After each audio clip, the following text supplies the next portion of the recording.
திராவிட பேசுகிற நேயர்களுக்கு வணக்கம். தோழர், இன்னைக்கு வந்துட்டு நம்ம கூட வந்து சேம்பன் தோழர் இணைந்திருக்காங்க. இது ஒரு கலந்துரையாடல் மீட்டிங்கா நம்ம வந்து பண்ண போறோம். இது வந்து கொடிசியா மைதானத்துல கோவையில வந்துட்டு திராவிட முன்னேற்ற கழகம் முப்பெரும் விழா கொண்டாடிட்டு இருக்காங்க. இந்த முப்பெரும் விழா கொண்டாடுவதற்கான காரணம் எங்கிருந்து வந்தது, ஏன் இதை கொண்டாடுறோம் அப்படின்னு சொல்லி பார்த்தோம்னா, ஏறக்குறைய 40 தொகுதி இந்தியாவிலேயே 100% வெற்றி பெற்ற மாநிலம் வந்து தமிழ்நாடு தான். இந்த 100% வெற்றி பெற்ற காரணம் என்ன அப்படின்னு பார்த்தா, இது வந்து ஒரு கொள்கை ரீதியான போர் இந்த தேர்தல் சந்திச்சிருக்கு.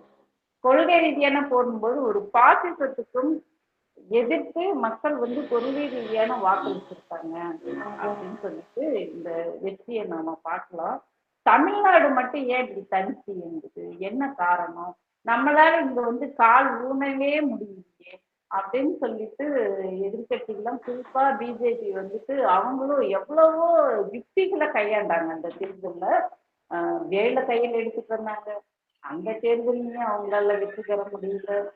இப்ப பல்வேறு பிரதமர் வந்து 8 முறை தமிழ்நாட்டுல வந்துட்டு முகாமிட்டிருந்தாரு. மற்ற மாநிலங்களை காட்டிலும் அவங்களுக்கு வந்து தமிழ்நாடு மட்டும்தான் ஒரு சேலஞ்ச் இருந்தது. 8 முறை முகாமிட்டிருந்தாரு. அவர் பேசக்கூடாத வார்த்தையெல்லாம் பேசினாரு. ஏதோ அதாவது சிதம்பரம் தொகுதியில நின்னா அந்த கார்த்திகேயன் வந்துட்டு நாங்க ஆன்மீக சுற்றுலா 1 வாரம் ராமர் கோயிலுக்கு இலவசமா கூட்டிட்டு போறோம் அப்படிலாம் கூட தேர்தல் வாக்குறுதி கொடுத்தாங்க. ஏன்னா 95% இந்து மக்கள் இருக்காங்கன்றதுக்காக அவங்களுடைய வாக்கு எப்படியோ வாங்கணுன்றதுதான் அவங்களுடைய எண்ணமா இருந்தது. ஆனா இதையெல்லாம் மக்கள் வந்து முறியடிச்சிட்டாங்க. இப்படி முறியடிச்சதுக்குதான் என்ன காரணம் அப்படின்னு சொல்லி பார்த்தோம்னா, ஏறக்குறைய 2000 ஆண்டுகளாக இருக்கக்கூடிய அந்த சித்தாந்தத்தை ஒரு 100 ஆண்டு கால வரலாறு வந்து அந்த சித்தாந்தத்தை உடைச்சிருக்குன்னு சொல்லலாம். இந்த சாதிய ஏற்றத்தாழ்வுகள், மத அரசியல இவ்வளவு நாளா 2000 வந்து மக்களை சொல்லி அடிமைப்படுத்தினத ஒரு 100 ஆண்டுல நீதி கட்சி துவக்கத்திற்கு பிறகு தந்தை பெரியார் அவர்கள் வந்துட்டு மக்கள் மத்தியில ஒரு உளவியல் ரீதியான தாக்கத்தை ஏற்படுத்தியிருக்காரு. இந்த தாக்கம் வந்து மற்ற வட மாநிலங்கள்லாம் இருக்கா, அரசியலையும் ஆன்மீகத்தையும் மக்கள் பிரிச்சு பாக்குறாங்களா என்று பார்த்தோம்னா அது தமிழ்நாட்டுல மட்டும்தான் நடக்குது. இப்ப அத்திவரதர் வர்றாங்கன்னாக்க ஒரே நாளையில பல ஆயிரம் கோடி பேர் பார்த்தாங்க, கோடிக்கணக்கான பேர் போய் பாக்குறாங்க அப்படின்ற வரலாறு எல்லாம் பாக்குறோம். அங்கேயே அத்திவரதரை போய் பாக்குற மக்கள் வாக்குச்சாவடின்னு வரும்போது திமுகவுக்கு தான் வாக்களிக்கிறாங்க. அதுதான் இந்த பெரியார் வந்து உளவியல் ரீதியான தாக்கத்தை ஏற்படுத்தினாரு அப்படின்னாக்க அதை தொடர்ந்து அந்த பெரியார் வழியில அறிஞர் அண்ணாவும், அதை தொடர்ந்து முத்தமிழறிஞர் கலைஞர் அவர்களும், இந்த 3 தலைவர்களோட சித்தாந்தத்தை இன்றைய முதல்வர் அவர்கள் தளபதி அவர்கள் மிக சரியாக மக்கள் மத்தியில கொண்டு போய் சேர்த்தனதுனால இந்த பாசிசத்துக்கு எதிர்ப்பான வாக்குகளை நாம வந்து அறிவிக்கணும். இந்த 40க்கு 40 சாத்தியமானது இப்படிதான் அப்படின்ற மாதிரி நான் என்னுடைய கருத்தா இருக்கு. நீங்க அதை பத்தி என்ன நினைக்கிறீங்கன்னா ஒரு சில வரிகள் சொல்லுவீங்க. மகிழ்ச்சி, வணக்கம். தமிழ்நாட்டுல வந்து எப்படி திராவிட முன்னேற்ற கழக கூட்டணி எந்த அளவுக்கு சிறப்பா வந்து செயல்பட்டு 40க்கு 40 வாங்கியிருக்கிறாங்கிறத நல்லா தெளிவாகவே சொன்னீங்க. உளவியல் ரீதியா ஐயா தந்தை பெரியார் அவர்கள் ஏற்படுத்திய தாக்கம் உண்மை, மிகப்பெரிய உண்மை. அதாவது 1925ல 2 இயக்கம், தமிழ்நாட்டுல சுயமரியாதை இயக்கம், வடநாட்டுல RSS. இது ரெண்டுமே 1925ல தொடங்கப்பட்ட இயக்கம் தான். இரண்டுமே சித்தாந்த ரீதியாக நேர் எதிர் சித்தாந்தங்கள். ஆமா, அதனால பாத்தீங்கன்னா அந்த சித்தாந்தத்தை வந்து இங்க வந்து பெரியார் வளர விடல. பெரியார் அவர்கள் அதை சுத்தமா வளர விடல. அதுக்கு காரணம் என்ன அப்படின்னா, பெரியாருக்கு முன்னாடி எத்தனையோ பேர் வந்து இங்க சீர்திருத்தம் பேசியிருக்காங்க, புரட்சி உண்டு பண்ண பார்த்துருக்காங்க, நடந்திருக்கு, எவ்வளவோ நடந்திருக்கு. ஆனால் பெரியாருக்கு உரிய அந்த போர் குணம் வந்து யார்கிட்டையும் அமையல. அதுதான் மிகப்பெரிய உண்மை. அவருடைய போர் குணமும் நேர்மையும் தான் அவர் சொல்றத மக்கள் வந்து ஏத்துக்கிற அளவு கொண்டு வந்துருந்தார். அதுதான் வந்து மிகப்பெரிய, நீங்க நல்லா கவனிச்சு பாருங்க. ஐயா வந்து மிகப்பெரிய ஒரு பணக்கார வீட்டினுடைய செல்வந்தர் வீட்டினுடைய பிள்ளையா பிறக்கிறாரு.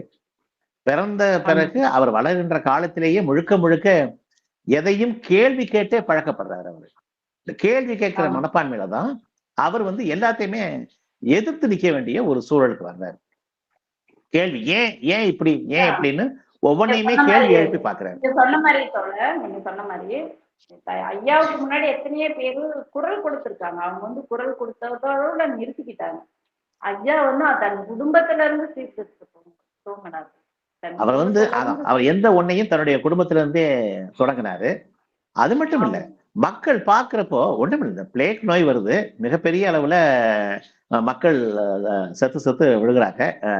அப்போ விழுகிறப்போ வந்து யாருமே வந்து அந்த பிணங்களை அகற்றுறது கூட தயாராக இல்லாத காலத்துல இவர் வந்து அவ்வளவு பெரிய ஒரு ஆள். நம்ம எல்லாம் சாதாரணமாவே, இப்ப நான் என்னை வச்சே எடுத்துக்கிறேனே, நான் வந்து எதையாவது முன்ன தொடர்றதுனால ரொம்ப யோசிப்பேன், ஏதாவது நமக்கு தொத்திக்குமோ அப்படிங்கிற மாதிரி ஒரு மனப்பான்மை உண்டு எனக்கெல்லாம். அது நமக்கு பிடிச்சிருமோ, இது ஏதாவது நமக்கு வந்துருமோ அப்படின்னு. எதுவுமே கிடையாது. அவர் எதையும் இது பண்ணல. முழுக்க முழுக்க அத்துணை பிணங்களை எவ்வளவு தூரம் வந்து தன்னுடைய தோல் மேல போட்டு கொண்டு போய் அகற்ற முடியுமோ அதை செஞ்சார். இது வந்து பாத்தீங்கன்னா சாதாரண நம்ம பாக்குறப்ப என்ன தோணும், எவ்வளவுதான் வந்து இதா இருந்தாலும் அவர் இறங்கி களத்துல இறங்கி எந்த ஒன்னையும் செய்யறதுக்கு தயாரா இருக்கிறாரு. அதே மாதிரிதான் போராட்டங்களை வந்து அறிவிச்சாருன்னா போராட்டத்துல முதல் ஆளா அவர் நிற்பார். தோழர், நீங்க இது சொன்னோன்னா எனக்கு இன்னொன்னு நினைவு வருது. ஐயா வந்து எதையுமே தன் தோட்டத்தை போட்டுட்டு போய் அகற்றினாருன்னு சொல்றீங்க. இதே பிளேக் நோய் வரும்போது மகாராஷ்டிராவில் இருக்கிற திலகர் இருக்காரு இல்லைங்களா, அப்புறம் வந்து அவரு வந்து அப்ப விடுதலை போராட்டத்துல வந்து அவர் கலந்துக்கிட்டு அவரு ஒரு இயக்கத்தோட தலைவரா இருந்தார். அவர் என்ன பண்ணாரு, இந்த பிளேக் காரணம் வந்து எலியால தான் வருது அப்படின்னு சொல்லிட்டு அந்த எலிகளை அப்புறப்படுத்தணும்னு விஞ்ஞான ரீதியா டாக்டர்ஸ் எல்லாம் சொல்லும்போது, அது வந்து எலி வந்து விநாயகரோட வாகனம், நீங்க எப்படி அப்படி சொல்லலாம், அது பண்ணக்கூடாது அப்படின்னு சொல்லிட்டு போராட்டம். ஆமா ஆமா, அதெல்லாம் தான் ஐயா வந்து தொலைநோக்கோட அதெல்லாம் கணிச்சாரு. இவனுங்க நாளைக்கு வந்து என்ன பண்ணுவானுங்க அப்படிங்கிறத கணிச்சாரு. இதெல்லாம் ஒரு நீங்க சொல்ற அவரு பண்ணது எல்லாமே பார்த்துட்டு எலிய வந்து பிள்ளையாருடைய வாகனம் அப்படின்னு சொல்லி, எலி வந்து பிள்ளையாருக்கு உரித்தது அப்படின்னு சொல்லி சொன்னதெல்லாம் கணக்கில் எடுத்துக்கிட்டு தான் இவங்க நாளைக்கு பிள்ளையார வச்சு இந்தியா முழுக்க ஒரு பெரிய பிரச்சனையை உண்டு பண்ணுவாங்க. அப்படிங்கிறதுனாலதான் ஆரம்பத்திலேயே ஐயா வந்து என்ன பண்றாருன்னா, பிள்ளையார் சிலை உடைப்பு போராட்டத்தையே நடத்துறாரு. பிள்ளையார் அந்த இது சிலைகளை வாங்கி வந்து காரணமே என்னன்னா இதுதான், தொலைநோக்கோட சிந்திச்சார் ஐயா. 2 கடவுள்களை வைத்துத்தான் இவங்க இந்தியா முழுக்க கலவரம் பண்ணுவாங்கன்னு தெரியும். அதுல ஒண்ணு பிள்ளையார், இன்னொன்னு ராமன். இந்த 2 நடந்ததா இல்லையா, நடந்துகிட்டு இருக்கா இல்லையா, நம்ம பாக்குறோம் இல்லையா. அதைத்தான் ஐயா எதையுமே தொலைநோக்கோட சிந்திச்சு செஞ்சாரு. அதனுடைய ஐயாவுடைய கொள்கைகளை தாங்கி வந்ததுனால அண்ணாவும் கலைஞரும் இப்ப இருக்கிற நம்முடைய முதல்வர் அவர்களும் எல்லாருமே அதை சரியா வந்து ஐயாவுடைய கொள்கை என்னவோ அதை பின்பற்றி வர்றாங்க. இங்க நம்ம நாட்டு மக்கள்கிட்ட, தமிழ்நாட்டு மக்கள்கிட்ட மிகப்பெரிய ஒரு இது என்னன்னா, நீங்க சொன்ன மாதிரி பக்தியில திளைச்சவங்களா இருப்பாங்க, நல்ல கடவுள் கும்பிடுறவங்களா எல்லாம் இருப்பாங்க. ஆனா பாத்துக்கிட்டீங்கன்னா பெரியார்னு சொல்றப்போ பெரியாரை வந்து தள்ளி வைக்க மாட்டாங்க. பெரியாரை வந்து ஏத்துக்குவாங்க. காரணம் என்னன்னா, நமக்கு அவங்களுக்கு வந்து தெரியுது நாம எவ்வளவு தூரம் புறக்கணிக்கப்படுறோம், இந்த பார்ப்பனங்களால் நம்ம எவ்வளவு தூரம் வந்து கொடுமைகளுக்கு உட்படுத்தப்பட்டிருக்கோம் அப்படிங்கிறதெல்லாம் தெரியுது. இங்க உள்ள மக்களுக்கு தெரியப்படுத்துற அளவுக்கு இவர் தன்னுடைய கொள்கைகளை விதைத்தார். அவர் தான் சொன்னாரு ஆரம்பத்திலேயே, நான் வந்து பெரிய பணியில இறங்குறேன், இறங்கி பாக்குறேன். சொல்லுங்க. இப்ப ஐயா வந்துட்டு மூத்திர சட்டியை தூக்கிக்கிட்டு 95 வயசு வரைக்கும் மேடையில ஏறி பேசினாருன்னு சொல்லிட்டு நம்ம பார்த்தோம். ஆனா ஐயாவால அதை செய்ய முடிஞ்சது. இப்ப நமக்கே உடம்பு சரியில்லைன்னா அது உடம்பு சரியில்லைன்னு சொல்றதுக்கே வெட்கப்பட்டுக்கிறோம். இன்னும் சொல்ல போனா இந்த கொரோனா காலத்துல கொரோனா வந்துருச்சுன்னு சொல்றதுக்கே எல்லாரும் பயந்துக்கிட்டு சொல்ல மாட்டாங்க, அப்படித்தான் எல்லாரும் இருந்தாங்க.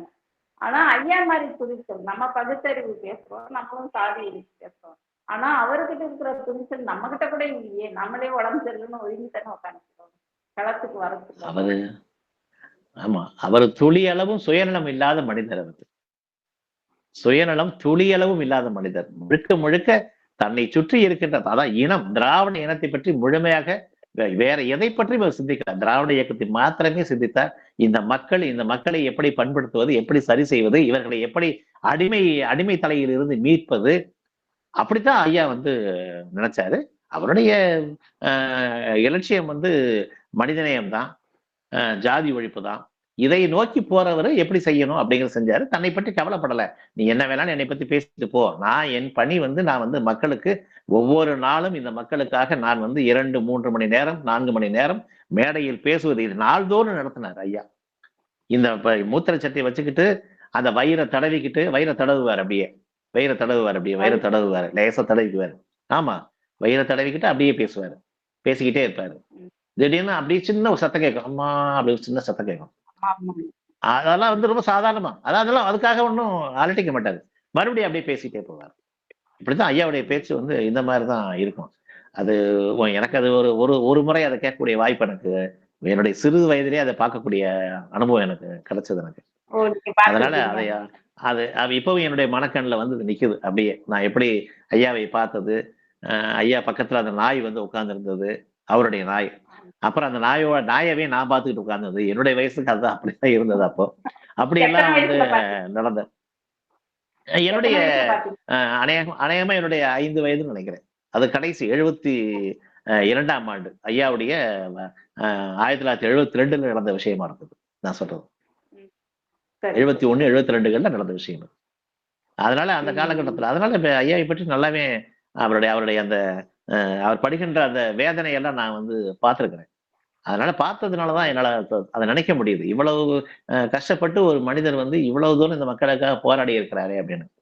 இப்ப அதுதான் வந்து நமக்கு மிகப்பெரிய, அதாவது நம்ம வந்து பாஜகவினுடைய ஆட்சியை வந்து நம்ம ரொம்ப பெரிய அளவுல எதிர்க்க வேண்டியது இருக்குன்னா, நிச்சயமா இவ்வளவு தூரம் ஒரு மனிதர் கஷ்டப்பட்டு வேதனையோட துன்பத்தோட இருந்து செஞ்சு கொடுத்த எல்லா நன்மைகளையும் அந்த ஆட்சி வந்து எல்லாத்தையுமே வந்து மாற்றி அமைக்குதேங்கிறது தான் நம்ம அந்த பாஜக ஆட்சி மேல நமக்கு உள்ள பெரிய இதுவே அதுதான்.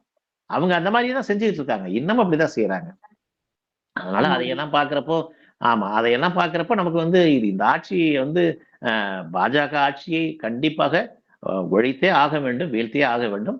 அது இந்த 5 ஆண்டுகள் தொடர்வார்களாங்கிறது அது ஒரு கேள்விக்குறியான செய்தி தான். நிச்சயமா அது பார்ப்போம். அது எப்படி நடக்குது என்னங்கிறது வடநாட்டினுடைய மக்களும் நம்முடைய தெலுங்கு தேசம் சந்திரபாபு நாயுடுவும் நிதிஷ்குமாரும் எடுக்க வேண்டிய முடிவுகள் பார்ப்போம் எப்படி நடந்து போகுதுன்னு.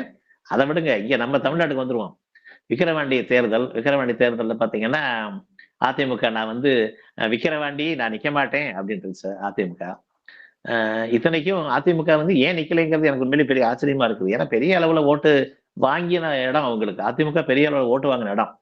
2019 இடைத்தேர்தலில் பாத்தீங்கன்னா அவங்க 45,000 வாக்குகள் அதிகமா பெற்றாங்க. 2021 தேர்தல்ல 8,000 வாக்கு வித்தியாசத்துல தோற்றாங்க. அப்போ வந்து பெரிய அளவுல வாக்கு வங்கி இருக்கக்கூடிய ஒரு இடமா தான் அது இருந்திருக்குது, அவங்களுக்கு இருக்குது. அப்படிங்கிறப்ப அவங்க ஏன் அதை வந்து போட்டிக்கு வராம, ஜனநாயக நாட்டுல வந்து தேர்தலை சந்திப்பது நிச்சயமா அரசியல் கட்சியுடைய கடமை. அது மிகப்பெரிய கடமை.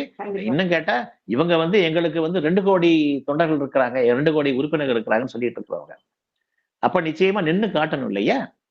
எப்பயுமே வந்து பெரிய அளவுல அரசியல் ஆளுங்கட்சிகள் வெற்றி பெறுவதுங்கிறது நிச்சயமா சகஜமான விஷயம். இது அதிமுக காலமும் சிறந்தது, திமுக இருந்தாலும் சரி, இது நடக்கும். பெரிய அளவுல வெற்றி பெறக்கூடிய வாய்ப்பு இருக்கும்.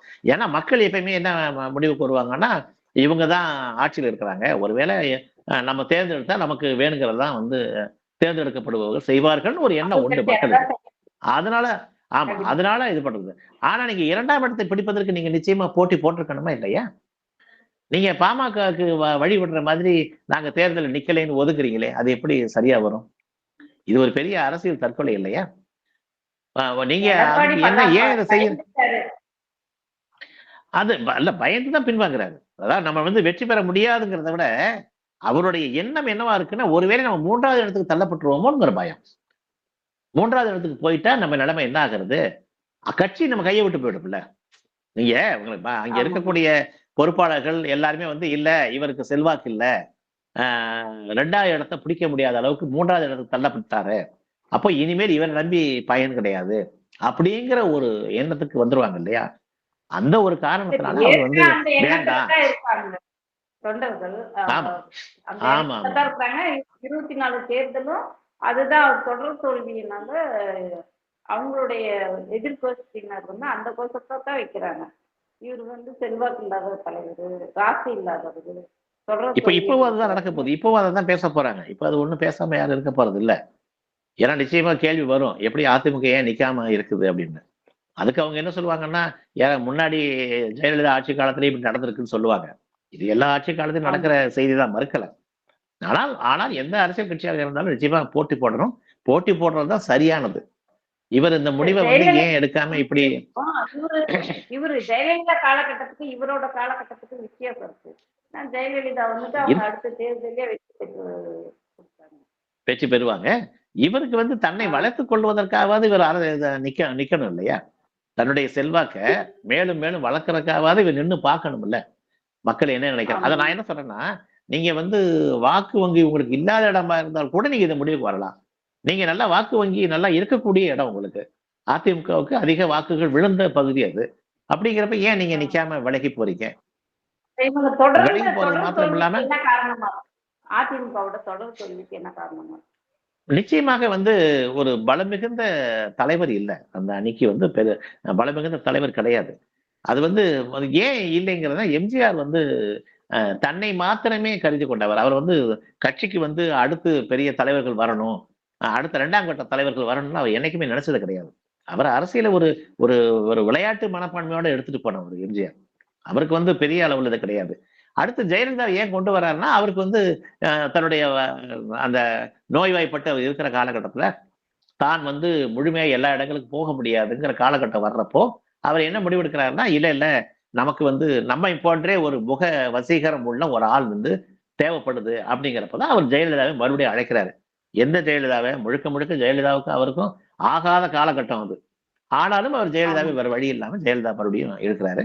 வர்றாங்க. அவங்களும் வர்றாங்க. அவங்களும் வந்து அம் அ தன்னுடைய செல்வாக்க வந்து நிரூபிக்கிறதுக்காக எம்ஜிஆர் இறந்து போன பிறகு நிரூபிக்க பார்க்குறாங்க. அது அமையல. சேவல் சின்னத்துல நிக்கிறாங்க. ஆனா அவங்களுக்கு வாக்குகள் வந்து கிடைக்கல. ரொம்ப மோசமான சூழ்நிலை தான் இருக்கிறாங்க. 29 சீட் என்னமோ தான் வாங்கியிருக்கிறாங்க. வர முடியல. ஆமா. ஆனால் கெட்ட வாய்ப்பாக அ அடுத்த ராஜீவ்காந்தியுடைய அந்த மரணத்தினால் அவங்க வந்து ம். ஆட்சிய பிடிக்கிறாங்க. இல்லைன்னா நிச்சயமா ஆட்சிக்கு வந்திருக்க முடியாது. அந்த பிடிக்க இது முடியாது. நடந்திருக்காது. முடியாது. அது நடந்ததுக்கு காரணம் ராஜீவ்காந்தியுடைய மரணம். அதனால தான் அது ஆமா. வந்து இங்க தமிழ்நாட்டுல அது நிகழ்ந்ததுனால, ஒரு மிகப்பெரிய அளவுல அவங்க வந்து ஆட்சிய பிடிக்கிற அளவுக்கு வந்துட்டாங்க. அது வந்த பிறகு வந்து தன்னை நிலைநிறுத்திக்கிறதுக்காக சில விஷயங்கள் எல்லாமே செஞ்சாங்க. ஒரு ஆடம்பர அரசியலை வந்து மக்கள் வந்து ஏற்றுக்கொண்டதுனால, அதன்படி அவங்க ஆட்சிய நடத்திட்டு போனாங்க. துணிச்சலான முடிவுகள் எடுக்கக்கூடிய ஒரு பெண்மணியா அவங்க மக்களால கருதப்பட்டாங்க. அது ஒரு காரணம். எந்த ஒண்ணுனாலும் போல்டா அவங்க வந்து செய்வாங்க அப்படின்னா, என்னைய பொறுத்தளவுக்கு நான் அத ஏத்துக்கிறதே கிடையாது. நான் அவங்கள பொறுத்தளவுக்கு என்ன நினைப்பேன்னா, ஒரு பார்ப்பன பெண் இவங்க. அந்த பார்ப்பன பெண் அப்படிங்கிற அந்த கேடயம் வந்து அவங்கள பாதுகாத்து நிக்குது. பார்ப்பனர் அப்படிங்கிற கேடயம் அவங்கள பாதுகாத்து நின்னுச்சுங்கிறதுனால தான் அவங்க வந்து இதெல்லாம் அவர் தன்னுடைய தன் பெண்கள். இச்சைக்கு தன்னுடைய இஷ்டப்படி அவங்க வந்து செய்ய முடிஞ்சது. இல்லைன்னா நிச்சயமா வந்து இதுவே வேற ஒரு பெண்மணியா இருந்தா அவங்களுக்கு அந்த வாய்ப்பு அமைஞ்சிருக்காது அந்த மாதிரி. ஏன்னா வேற நம்ம ஒரு சமீப காலத்திலேயே பெண்மணி பார்க்கிறோம். அந்த வாய்ப்பு இப்ப எடப்பாடிக்கு கிடைக்கலீங்கல்ல. ஜெயலலிதா எடப்பா அந்த நீதி ஆ ஆ அந்த கவர்ச்சி அதனால நீங்க எடப்பாடிக்கு இப்ப இல்ல எடப்பாடிக்கு வந்து உங்களுக்கு அந்த வாய்ப்புகள்லாம் நிச்சயமா வந்து இருக்காது. ஏன்னா எடப்பாடிங்கிறது அவர் ஒரு ஆக்சிடென்ட்டா ஆன தலைவர் தானே அவரு. அவர் வந்து அதாவது தொண்டர்கள்லாம் வந்து தொண்டர்கள்ல இருந்து அப்படியே மெது மெதுவா வந்து எல்லாராலையும் ஏற்றுக்கொள்ளப்பட்டு ஒரு ஆட்சிக்கு வந்த இவர் இல்லையே. ஏதோ ஒரு அதாவது விபரீதமா, வாய்ப்புக்கேடா, ஒரு அவருக்கு வந்து ஒரு நல்ல வாய்ப்பா அமைஞ்சு போய் அவர் வந்து வந்துட்டாரு. வந்த பிறகு அவர் எப்படிலாம் நடந்துக்கிட்டாருன்னு நமக்கு தெரியும். ஆனாலும் அந்த பதவியை காப்பாற்றிக் கொள்வதற்கும், அந்த தன்னுடைய பொதுச் செயலாளர் பதவியை அத காப்பாத்திக்கிறதுக்கும் ஒரு மிகப்பெரிய அளவுல என்னென்னலாம் செய்யணுமோ அத்துணையும் செய்து தன்னை நிலைநிறுத்திக் கொண்டார். அப்படி நிலைநிறுத்திக் கொண்ட ஒரு வாய்ப்பு வந்து இந்த தேர்தல்ல நின்னு 3வது இடத்துக்கு தள்ளப்பட்டா, அது கெட்டு போயிடுமோங்கிற ஒரு காரணத்தினால தான் அவர் இப்ப நிக்க மாட்டேங்கிறார். நிக்காம என்ன பண்றாருன்னா, ஜாதிய கட்சியையும், மத ரீதியான இதையும் வளர்க்கறதுக்கான ஒரு இதுக்கு அவர் துணை இப்படி போகிறாருன்னு தான் கூட நான் சொல்லுவேன். இப்படி கூட பாக்குறேன் தோழர். அவர் வந்துட்டு தன்னை அந்த அந்த அரசு பதவியை காப்பாத்திக்கிறதுக்காகவும், முதலமைச்சர் பதவியை காப்பாத்திக்கிறதுக்காகவும், அந்த பொதுச் செயலாளரா இருக்கிறத காப்பாத்திக்கிறதுக்காகவும், கொள்கைகளை காம்ப்ரமைஸ் பண்ணி பண்ணிட்டு தான் அவர் வந்து 5 ஆண்டு காலம் 4 ஆண்டு கால ஆட்சியை நடத்தினாரு. அந்த அது கொள்கைகளை கொள்கை என்ன இருக்கு? ஆ அதிமுக என்ன கொள்கை இருந்தது? அதிமுக கொள்கையில் ஒண்ணுமே கிடையாது. தன்னை காப்பாத்திக்கிறதுக்கு என்னெல்லாம் பண்ணணுமோ அவ்வளவு பண்ணிக்கிட்டாரு. அவ்வளவுதான். ஆனால் நாம இல்ல ஆனா ஆனா நம்ம என்னை பொறுத்தளவுக்கு நான் சொல்றேன், எனக்கு வந்து திமுக வெர்சஸ் அதிமுகவா இருக்கணும். அதுதான் நல்லது. தமிழ்நாட்டு அரசியலுக்கு அதுதான் நல்லது. நம்ம வந்து நீங்க பாஜக வளர்ந்து வர்றதுங்கிறதெல்லாம் வந்து அப்படி ஒரு வாய்ப்பை இவரே ஏற்படுத்தி கொடுக்கறதெல்லாம் வந்து ஏற்றுக்கொள்ளக்கூடிய ஒன்றே கிடையாது. நமக்கு வந்து நிச்சயமா அதிமுக ஆப்பரண்டா இருக்கணும். அவங்க ஆட்சிக்கு வருவதை தான் நமக்கு வந்து பிரச்சனையா நினைக்கிறேன் ஒழிய எதிர்கட்சியா அதிமுக இருக்கணும்னு தான் நான் நினைக்கிறேன். என்னை பொறுத்தளவு அதிமுக வரணும் வரணும். அதனால அது வந்தாதான் நமக்கு நல்லது. திராவிட இயக்கத்தினுடைய பெயர்ல தான் இங்க வந்து ஆட்சி நடத்தப்படணும். அதை அந்த வாய்ப்பை விட்டு கொடுத்துட கூடாது இவங்க. ஆனால் அப்படியாப்பட்ட தலைவர்கள் இவங்க இல்லை. கொள்கை ரீதியான தலைவர்களா இவங்க வரல. கொள்கைப்படி வந்தவர்களா இருந்தா நிச்சயமா இதெல்லாம் யோசிப்பாங்க. அந்த தலைவர்கள்லாம் அதிமுகலே இருந்தாங்க. அந்த இருந்தவர்கள் எம்ஜிஆர் காலத்திலேயே அப்படியே இதாயிட்டாங்க. அதன் பிறகு ஜெயலலிதா காலத்துல புறக்கணிக்கப்பட்டார்கள். இல்லாட்டினா வேற வழி இல்லாம அடிமையாவே இருந்து தங்களுடைய காலத்தை முடித்துக் கொண்டார்கள். இப்ப யாருமே கிடையாது. அந்த அந்த இதுல வந்து கொள்கை பற்றி பேசுவதற்கு வந்து யாரும் இல்லை இப்போ அதிமுகல. அப்படி ஒரு நிலைமையை நோக்கி போயிடுச்சு. இனிமேலாவது அவங்க திராவிட இயக்கம்னா என்ன, திராவிட சித்தாந்தம் எதை நோக்கி சொல்லுது அப்படிங்கிறத எடுத்துக்கிட்டு பேசினாங்கன்னா கூட நல்லா இருக்கும். ஆனா அவங்க பேசுறதுக்கோ ஒரு பயிற்சி பற்றி நடத்துறதுக்கோ அதுக்கெல்லாம் அவங்க தயாராகவும் இல்லை. அவங்களுக்கு அதை பற்றி அக்கறையும் கிடையாது. அதனால நம்ம அதை பற்றி பேசுவதற்கு ஒன்றும் இல்லை. நம்மை பொறுத்தளவில் அவர் வந்து இது அரசியல் தற்கொலை. இந்த இதுல எலெக்ஷன்ல நிக்காது, இந்த தேர்தல் நிக்காது, அரசியல் தற்கொலை தான், வேற ஒன்றும் இல்லை. ஒருவேளை அதிமுக வந்துட்டு கொள்கையை பேசினால், கொள்கையில உறுதியா இருந்தால் அவங்களால ஸ்டாண்ட் பண்ண முடியும் அப்படின்ட்டு நீங்க உங்க பேச்சுல இருந்து அப்படி எடுத்துக்கலாம், புரிஞ்சுக்கலாம். ஆமா, நிச்சயமா நான் அதை எதிர்பார்க்கிறேன் அவங்கள்ட்ட. நிச்சயமா வந்து அவங்க வந்து கொள்கையில வந்து என்ன கொள்கைங்கிறத முதல்ல அவங்க முடிவெடுக்கணும். திராவிட இயக்கம்னா என்ன, அதனுடைய கொள்கை என்ன, எதை நோக்கி வந்து அண்ணாவைத்தானே அவங்களும் தலைவரா சொல்றாங்க. அப்ப அண்ணா வந்து எதை நோக்கி போனாரு அப்படிங்கறத முதல்ல அவங்க உணரணும்ல. அதையெல்லாம் அவங்க செய்ய தயாரா இல்லையே. தங்களை நிலைநிறுத்திக்கிறதுக்கு மட்டும்தான் பாக்குறாங்க. சரி, மடியில் கனம் இருக்கு, வேற வழி இல்லை அவங்களுக்கு. சரி, சரிங்க. ரொம்ப மகிழ்ச்சி, ரொம்ப மகிழ்ச்சி. சரி.